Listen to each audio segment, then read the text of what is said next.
Live from New Delhi, you're watching DD India, India's voice to the world. This is Sports Buzz. I'm Tanvi Taneja, coming up in the next half an hour. 2026 Commonwealth Games in Glasgow to feature only 10 sports. Badminton, cricket, hockey and rugby axed, while track cycling and boxing included. New Zealand batter Kane Williamson to miss the second test against India due to injury. Match to begin on Thursday in Pune. And Arsenal to clash with Shakhtar Donestk in UEFA Champions League. In another match, Real Madrid to face Borussia Dortmund.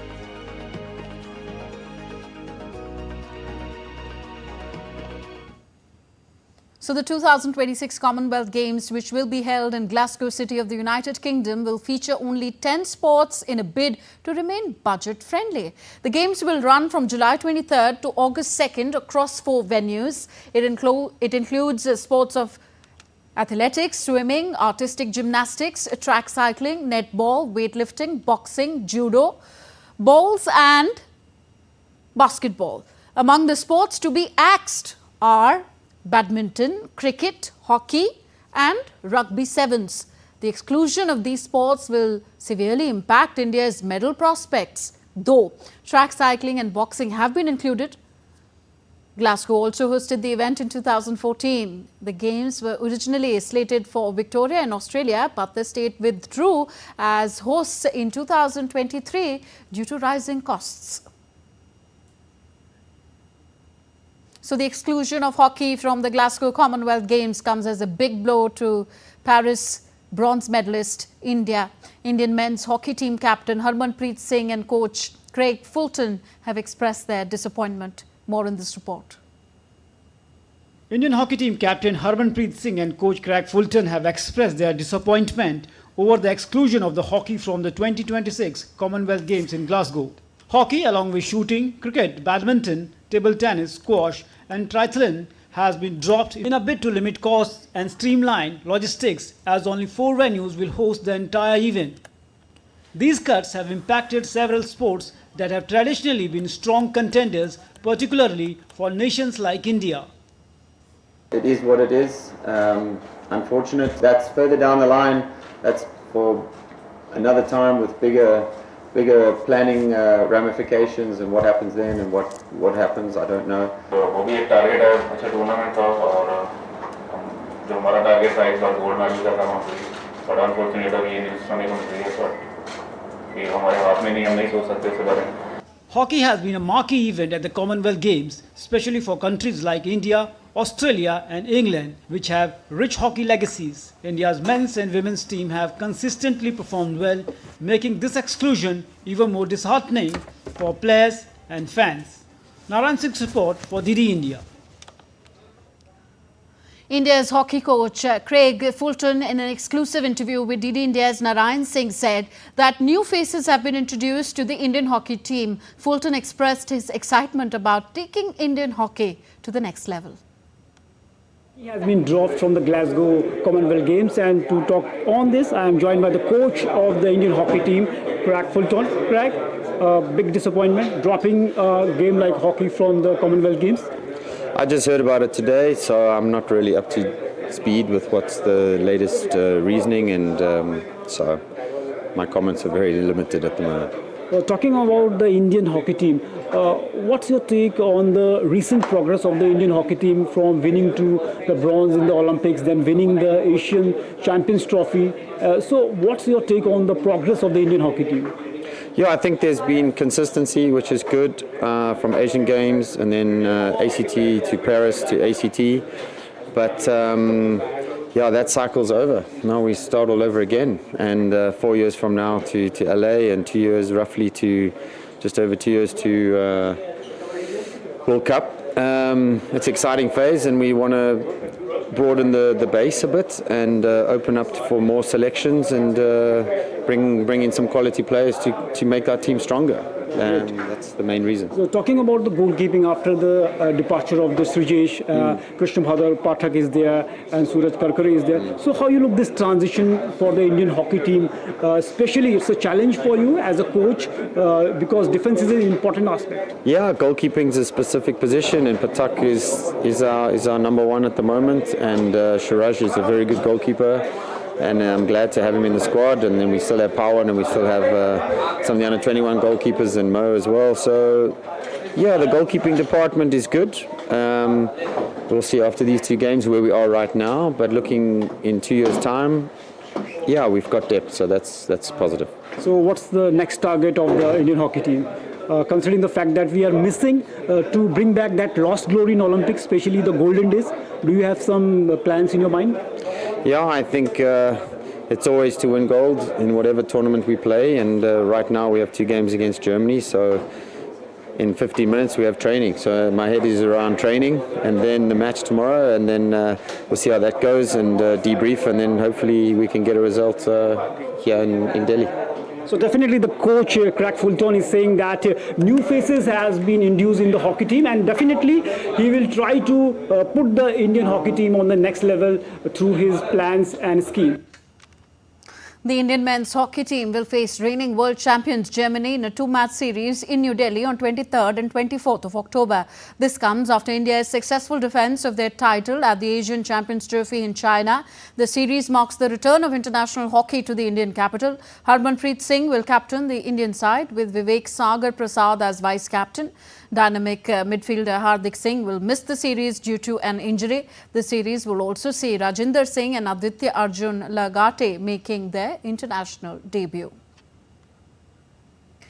On to cricket now. Former skipper Kane Williamson is set to miss New Zealand's second test against India in Pune starting on Thursday as he continues to recover from an injury. The Kiwis on Sunday secured victory in the first test in Bengaluru without the master batsman, who has remained in New Zealand, recovering from the injury he sustained in a recent series against Sri Lanka. Black Caps coach Gary Stead revealed that Kane's recovery is going well, but he's not 100% fit. Hence, they are being cautious and trying their best to make him available for the third test. The third and final test will start from November 1st in Mumbai. The International Cricket Council's board has recommended changes to the term of its chair and independent director. The ICC board has proposed that chair and independent director should have 2 terms of 3 years each. At present, they have 3 terms of 2 years each. BCCI Secretary Jay Shah is set to take over as the Global Cricket Body's chief on 1st of December this year. So if the recommendations are approved by the members, Shah can head the ICC for 3 years, after which he can seek a second 3-year term with the board's approval. The global body also approved a T20 series for women's associate members. The aim is to boost the competitiveness of new cricket-playing nations as it prepares for the expansion of the women's events. The ICC board has also recommended minimum 3 tests for every World Test Championship series and the use of 2 balls only for the first 25 overs in one-day international matches. England white ball captain Jos Buttler will not play in the one-day international series against West Indies starting later this month. Buttler is yet to recover from a calf injury. However, the 34-year-old wicketkeeper batter will lead England's T20 side against West Indies. In Buttler's absence, all-rounder Liam Livingstone will be England's stand-in captain in the 3-match ODI series, which begins on October 31st. India's Mohammad Shami is now pain-free following heel surgery earlier this year. The pace bowler said that he will look to get a couple of domestic matches under his belt to improve his sharpness ahead of the tour of Australia beginning next month. Shami has not played for the national team since the 50 overs World Cup final against Australia last year. India will hope to have Shami back in their ranks as they head to Australia for the 5-test series, which begins in Perth on November 22nd. And talking of domestic cricket, India A clinched a comprehensive second-wicket win over the United Arab Emirates in the ACC Men's T20 Emerging Teams Asia Cup 2024 match. After winning the toss, UAE opted to bat However, the decision did not go in their favour as they were bundled for 107 within 17 overs. Rahul Chopra and captain Basil Hamid were the only UAE batters that stood out and helped their team go past the 100-run mark. Rashid Salam led the Indian bowling attack as he bagged 3 wickets in 2 overs. India chased the target comfortably in 11 overs, losing just 3 wickets. And on to women's cricket now. Recently crowned Women's T20 World Champion, New Zealand announced its 15-member squad for the upcoming 3-match ODI series against India, beginning in Ahmedabad on Thursday. The team will once again be captained by Sophie Devine. Meanwhile, wicketkeeper batter Polly Inglis earned her maiden call-up on the back of consistent performance in recent times.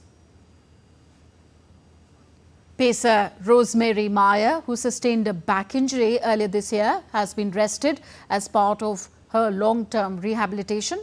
Meyer and off-spinner Leigh Kasperek are the only 2 players missing from the T20 World Cup winning squad. And on the softer side, 2 days after scoring his maiden Test century against New Zealand, rising Indian star Sarfaraz Khan has been blessed with a baby boy, bringing joy to his family and fans. This special moment adds to an already memorable week for the talented cricketer, who has been making headlines for his impressive performances on the field. Sarfaraz demonstrated his exceptional batting skills during the rain-interrupted match in Bengaluru, scoring an impressive 150 runs.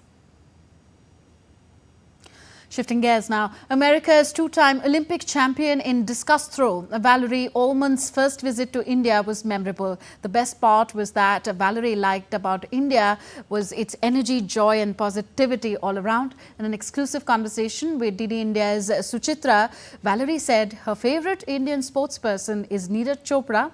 She feels Neeraj is a global ambassador for sports. We have with us 2-time Olympic gold medalist Valarie Allman. Valarie, welcome to India.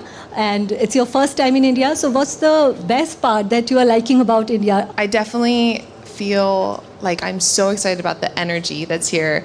I can feel the joy, the positivity, the noise that the Indian people have brought to this world. And it's so special and so unique, and I'm just loving it.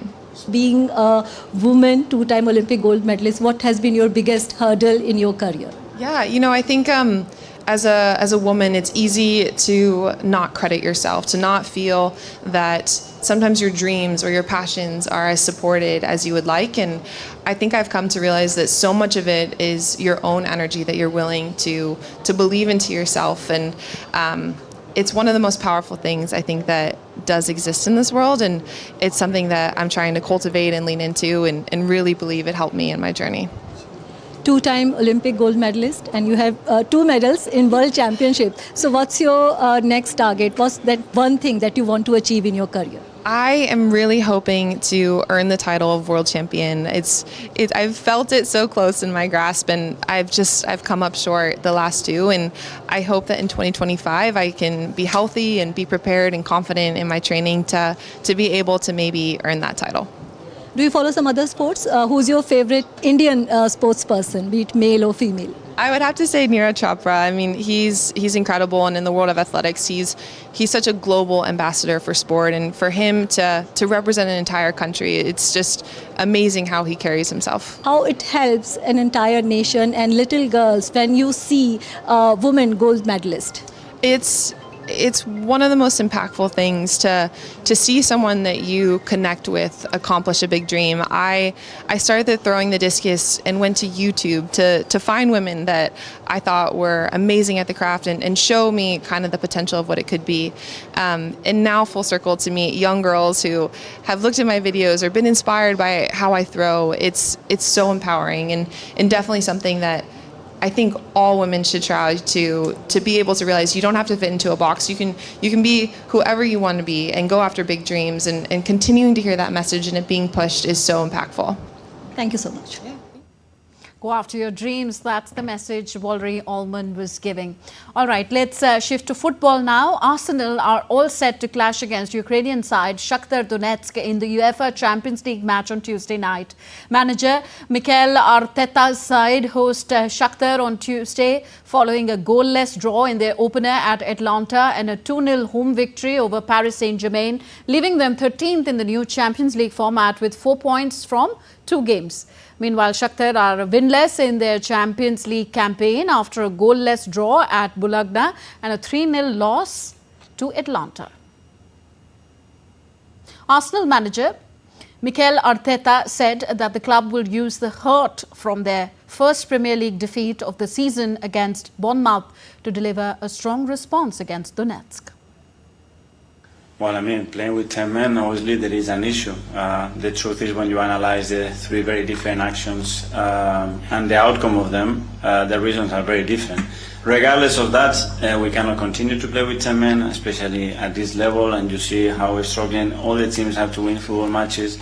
When you want to do it against 10 men for 65 minutes, the task becomes almost impossible. So we need to eradicate that. It's clear. Why, the reason and how, it doesn't matter. We have to focus that it has to happen. In UEFA Champions League fixture, Real Madrid are set to face Borussia Dortmund in their next match on Tuesday night. Ahead of the match, Borussia Dortmund head coach Nuri Sahin said that his team will need more than just a strong mentality to overcome Real Madrid in their clash. Real Madrid bounced back in the Champions League after losing to Lille in the first match. Real registered a 2-1 victory over Celta Vigo in the La Liga. Real Madrid will hope to replicate the success against Borussia Dortmund and secure their second win in the European competition this season. Coach Carlo Ancelotti said that he prefers to have Mbappe focused on attacking and being ready for quick transitions to get Real on the board. Well, it's only mentality is not enough to survive against Real Madrid, especially in the stadium, against the champions of this competition. We need everything. We need a lot of quality, a lot of self-confidence, mentality, of course, and also in Germany we say game luck. I don't know, but also the game has to go in our way. So only mentality will not be enough, but of course without mentality you have absolutely no chance here. We have more difficulty in a possession controlled game because we don't have players with characteristics to play in tight spaces. We have players who can exploit their attributes in an open field. That's why a back and forth game suits us well. In this new Champions League format, a match like this is very important, especially after the defeat against Lille. I believe we have to win tomorrow. Now, Neymar made his return to the field as Al-Hilal edged past Al-Ain 5-4 in the Asian Champions League. The 32-year-old forward replaced the injured Nasser Al-Dasbari in the 77th minute, with his team leading 5-3 thanks to Salim Al-Dawsari's hat-trick. Sergej Milinkovic-Savic and Renan Lodi also scored crucial goals to help Al-Hilal secure victory in a tight game. Al-Hilal remain top of the West Asian standings after 3 rounds of the league phase. Neymar was unable to make a significant impact in the short time he spent on the pitch. And now let's get you up to speed from the tennis courts. The All India Tennis Association said that India will host 4 ATP Challenger Tour events next year, starting from February 3rd in Chennai. The federation confirmed in a post on X that after Chennai, the next 3 tournaments will be held in Bengaluru from February 10th to 16th, in Pune from February 17th to 23rd, and in Delhi from February 24th to March the 2nd. While the first 3 will be ATP 100 events, each offering 100 ranking points, along with the prize money of $17,500. The one in Delhi will provide 75 ranking points and $11,200 as prize money to the singles champion. The same 4 cities had hosted Challenger Tour events earlier this year. Triumph in Chennai helped Sumit Nagal enter into top 100 in the ATP rankings. World number 6 Taylor Fritz said that the International Tennis Federation's decision to allow off-court coaching from 2025 would ruin the one versus one strategic and mental elements of the game. The ITF announced on Monday that off-court coaching will be allowed from January 1st next year. Off-court coaching had already been implemented on a trial basis in all 4 Grand Slams, as well as the ATP and the WTA tours since 2023. US Open finalist Fritz had previously been critical of off-court coaching and expressed his displeasure with the rule change. ITF Senior Executive Director Stuart Miller said that the decision had been made after consulting key stakeholders, including players, coaches and umpires of the game. Arna Sabalenka has returned to the top spot in the Women's Tennis Association rankings after leapfrogging Iga Swiatek.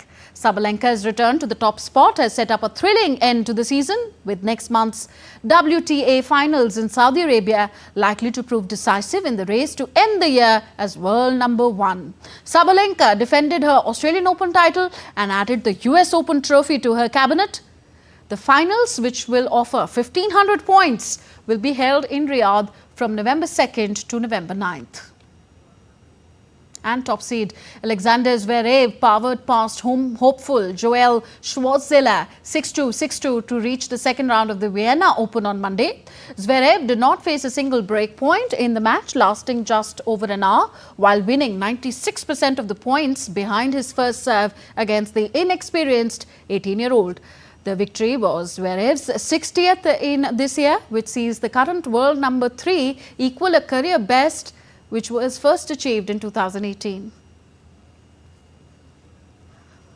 Former Wimbledon runner-up Matteo Berrettini downed Hungary's Martin Fuchsovics 7-5, 6-4 as the Italian targets a 4th tour title of his comeback season. Berrettini will be joined in the next round by compatriot Flavio Cobolli, who advanced past Spain's Alejandro Davidovich Fokina 7-6, 6-3.